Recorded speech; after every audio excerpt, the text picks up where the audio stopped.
we will discuss the tumors of the gallbladder also, along with the pancreas.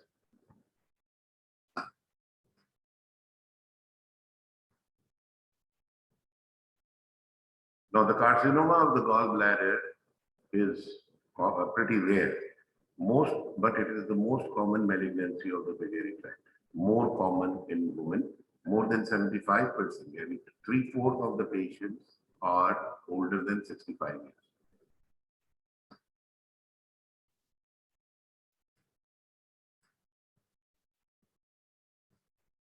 The etiology of gallbladder carcinoma is chronic gallbladder irritation and inflammation. There is an association. Now, this is a very extremely important point that you must pay attention to. There is an association between gallstones with the gallbladder carcinoma, but there is no proven causal relationship. What does it mean? Gallstones are there in 80% of gallbladder cancer.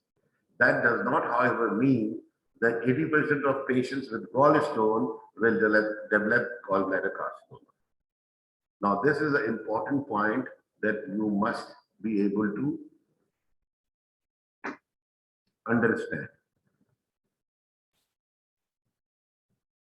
Porcelain gallbladder is again a very important pre-malignant condition. It is characterized by calcification within the wall of the gallbladder, and it is associated with at least 10% incidence of gallbladder carcinoma. Primary vascularizing cholangitis or a polyp in the gallbladder, which is greater than 7 mm, has a higher incidence of gallbladder carcinoma.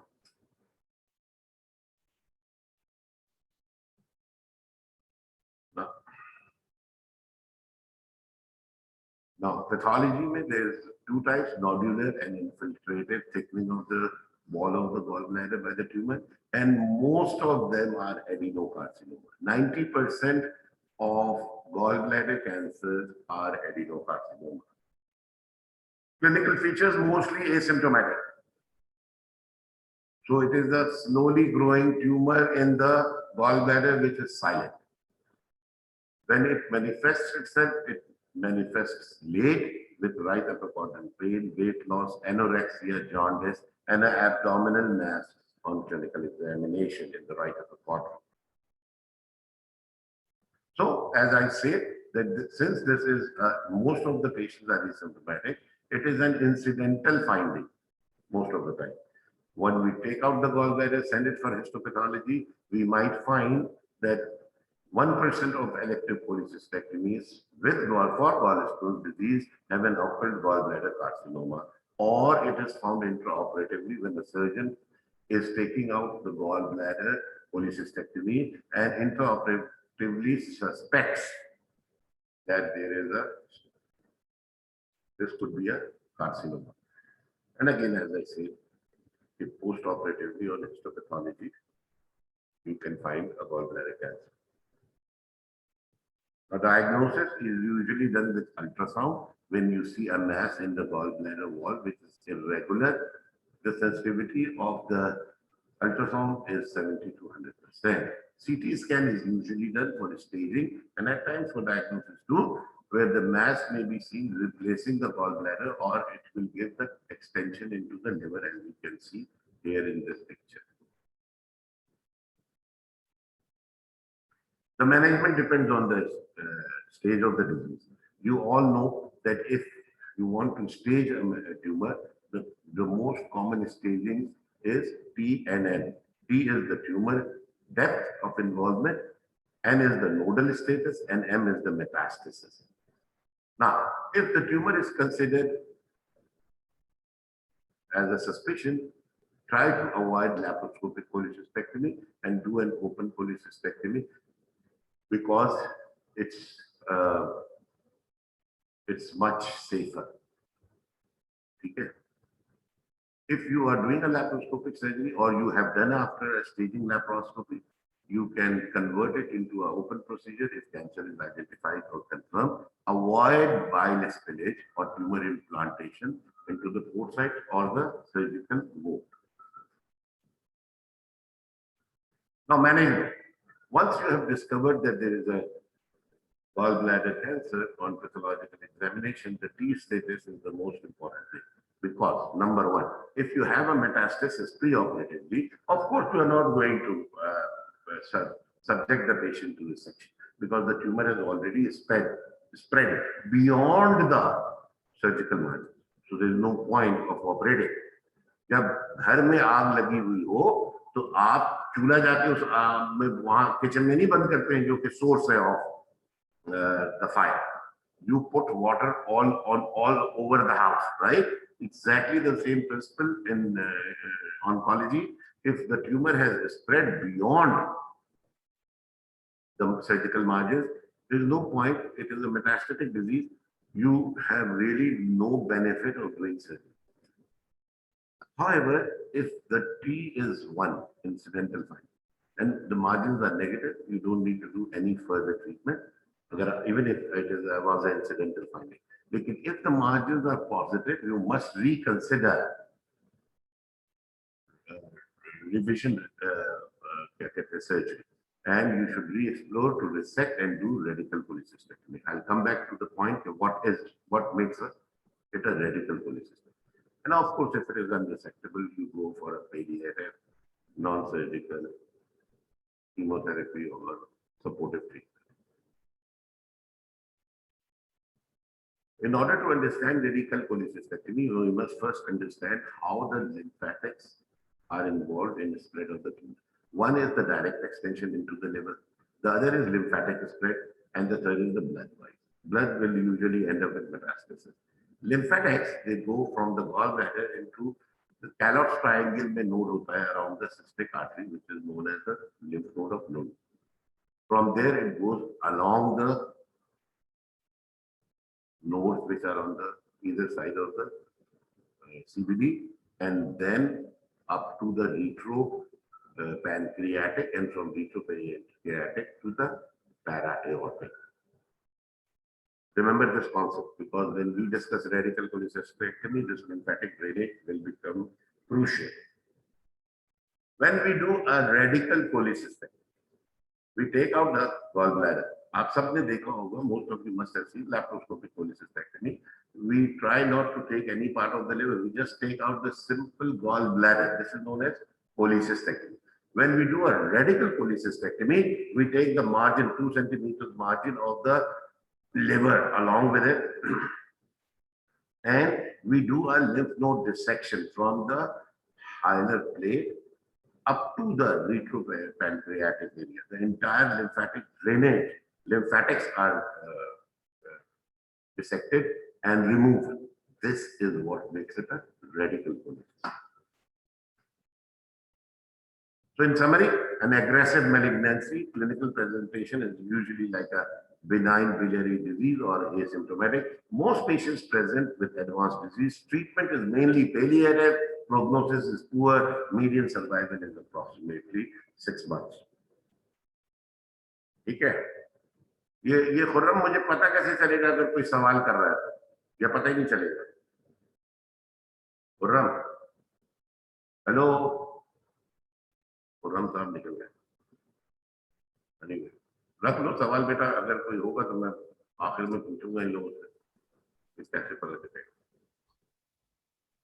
Hello ji sir, ये कैसे सवाल पता चलेगा अगर कोई कर रहा है? सर ये स्टूडेंट्स को अलाउ कर दिया है, अनम्यूट करके अगर ये सवाल पूछना चाहें तो पूछ लें। मुझे कहाँ नजर आएगा? सर ये अनम्यूट करके पूछ लेंगे आपसे सवाल, वैसे चैट बॉक्स में भी दे सकते हैं। अनम्यूट करके पूछ लेंगे, ओके ठीक है, ऑलराइट ठीक है, thank you. Welcome. Now we are going to cholangiocarcinoma. When we talk about cholangiocarcinoma, as I discussed earlier, there is an intrahepatic component, hilar component, and the distal. It is the same disease. क्या कहते हैं कि whether it is intrahepatic, extrahepatic, perihilar. Okay. Now again, rare, as we discussed, gallbladder carcinoma is more common. However, since it is the main duct which is going from liver to the duodenum and transports bile, it will present as obstructive jaundice. Diagnosis again, ultrasound, CT scan or MRCP scanning.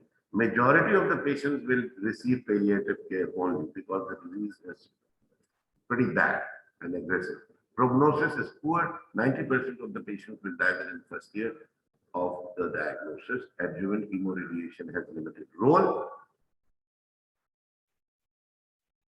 Now, we will discuss the treatment along with the treatment of the CA pancreas. Now, here is, how many of you know him? He is the man who invented acne. Okay? He also had pancreatic carcinoma. One famous person who had pancreatic carcinoma, he had neuroendocrine type, underwent surgery, and now we are going to discuss pancreatic carcinoma. Again, pancreatic carcinoma is an aggressive disease. There is really no method of early detection. Usually the diagnosis is late, and hence the prognosis is poor. We are talking about a cohort, not individual patients, okay? In cohort of 100 patients, you will find that they are usually late to diagnose, and hence since they are spread, it has poor prognosis. Like to compare with other malignancies, a 5-year survival with prostatic cancer is nearly 100%. With breast cancer, when found at early stage, the breast cancer survival is almost 90%, lung 16%, and pancreas, I mean, hardly any, 6%, really nothing. Now, what are the risk factors of pancreatic cancer? Age. Most pancreatic cancer are above 60 years of age. Smoking is a major risk factor to pancreatic cancer. Diabetes, male, sex, being an African American, family history, and chronic pancreatitis.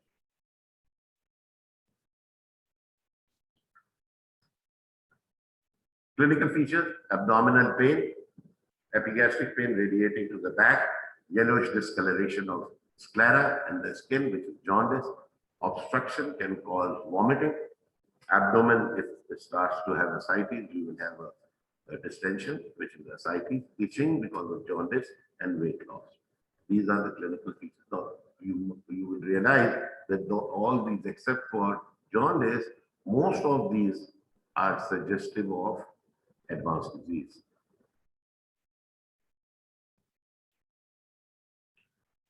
When you examine these patients, you will be asked in the exam. Courvoisier's law states that in presence of the jaundice, a palpable gallbladder most likely is due to an underlying malignant obstruction. Why it is so? The reason is, if you have gallstones, you will have inflammation. Chronic inflammation will cause fibrosed gallbladder. When the gallbladder is fibrosed, it will of course not distend. However, if you have a tumor with partial obstruction, slowly there will be dilatation. The system will be dilated, the gallbladder will be distended, and hence, if the obstruction is, of course, distal, then only it will. And in pancreatic duct, in pancreatic carcinoma, there is obstruction distal to the junction of the cystic duct with common hepatic duct when it forms the common bile duct, your anatomy classes. And hence, when there is distension, the gallbladder will be palpable in right upper quadrant as a globular mass. So a palpable gallbladder in presence of jaundice in patients is highly suggestive of malignancy. And that's what is the Courvoisier's law. Investigation, you might do an EUS after ultrasound, of course. EUS will tell you whether the vessels are involved, the superior mesenteric artery and the vein, are they involved? The portal vein, is it involved? Because if it is encasing these vessels, then it really is unresectable. CT scan again is a modality that tells you the extent of the disease and the distant spread of the disease. So if you have, like in this film, you have liver mets or you have ascites, the gallbladder, the pancreatic cancer is now basically unresectable. Now look at this first. There is a mass here, which is the gallbladder, which is the pancreatic carcinoma. You have the superior mesenteric artery and the vein. This vein comes up, joins the splenic vein, and forms the portal vein. If this vein is involved, then in most institutions it will be considered unresectable tumor. However, in some centers where they do major vascular resections, some of them may not deem it unresectable and may go on to reconstruct the vessel. ERCP is usually done in these patients, and you see this cutoff sign. The pancreatic duct is dilated, the CBD is dilated, and you see narrowing here, which is because of malignancy. ERCP is usually done to stent in order to relieve the jaundice. It can be both diagnostic, therapeutic in terms of bringing down, or it can be palliative, a long-term palliation where you put in a metallic stent in order to palliate the jaundice when you are not going to resect and there is a distant spread. Now, let's talk about stage. Here is a tumor that you can see within less than 2 centimeters within the pancreatic head, not spreading in anywhere else, not involving anything. A tumor more than that's stage 1 disease. When you have tumor of a larger size than 2 centimeters, it becomes a stage 2. Stage 3 is when you have the tumor involving the nodes, and the stage 4 is metastasis. Management. Now, it is important to understand that surgery is the mainstay of treatment. But surgery can only be done in patients who are actually having disease which is resected. This is not only true for pancreatic cancer, it is also true for cholangiocarcinoma of the distal CBD. The same principle applies. The same surgery is done, which is pancreatic biliary. Okay? The purpose is to achieve margins clearer. That is the purpose. If that cannot be done, then palliation or chemotherapy can be attempted. However, it is important to know that chemotherapy is palliative. It is not going to cure the disease. The procedure is pancreatic biliary, which is also known as Whipple's procedure. Now, Whipple's procedure is something that we would spend some time trying to understand. Look at this anatomy. You have esophagus, stomach opening into the duodenum, which forms the C loop, and then there is a small bowel. You have a gallbladder, you have bile duct draining into the duodenum, and then you have pancreas here in the C loop of the duodenum, going behind the stomach and draining into the duodenum again. When we do a Whipple's procedure, and now this is the advanced surgery, okay? When we do a Whipple's procedure, Whipple's procedure involves removing the head of the pancreas. Now, when you remove the head of the pancreas, you also remove the duodenum, part of the stomach, the DJ flexure, the common hepatic duct, and the gallbladder, common bile duct and the gallbladder.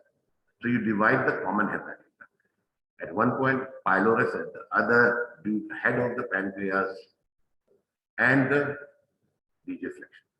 So the entire this specimen comes out. So what you are left with? You are left with one end of the stomach, distal end of the stomach, distal end of the common hepatic duct, and a loop of small bowel.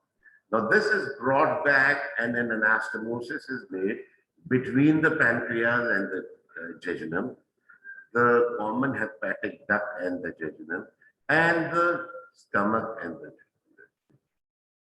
So 3 anastomoses after this resection, and this is known as Whipple's procedure. Whipple's procedure, Chotika procedure in general surgery, it has significant morbidity and mortality. In institutions that do not regularly, or surgeons who do not regularly perform Whipple's procedure, the mortality can be high. However, there are institutions where we have more than 200 consecutive cases of Whipple's without mortality. And of course, that includes patient's early detection, good surgical experience of the surgeon, and post-operative care. Palliation. Now let's come to palliation. Now palliation is usually for jaundice in these patients. And jaundice, as I discussed before, it can be done by biliary stenting. If you are not planning to ever go and do a resection, the biliary stenting should be metallic. Metallic biliary stenting is better because it does not get blocked easily. Plastic stent has the average lifespan of 6 weeks. And after 6 weeks, they are going to get blocked and you will have to go back in and replace it. So if you are going to palliate, it is much better to do a metallic stent.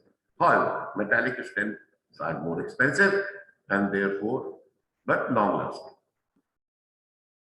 Before we could do stenting, surgical bypass, we are in places where you don't have this facility available. Surgical bypass is an option where you do either cholecystectomy or CBD, common bile duct, drain into the jejunum. The same again, if you have a gastric outlet obstruction, you do a duodenal stenting, which is done endoscopically, or you do a surgical gastrojejunostomy as a bypass. We now rarely do surgery at Lymphatic Hospital for palliation because we have good gastroenterology department capable of putting biliary and duodenal stent. Pain relief is a major issue in pancreatic cancer, as well as distal cholangiocarcinomas, and a celiac plexus block done by a pain management consultant is a good option to provide relief.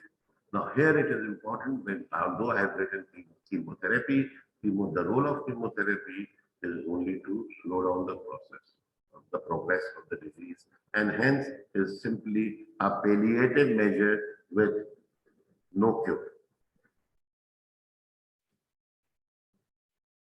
Thank you. अब किसी को कोई सवाल पूछना है तो पूछो.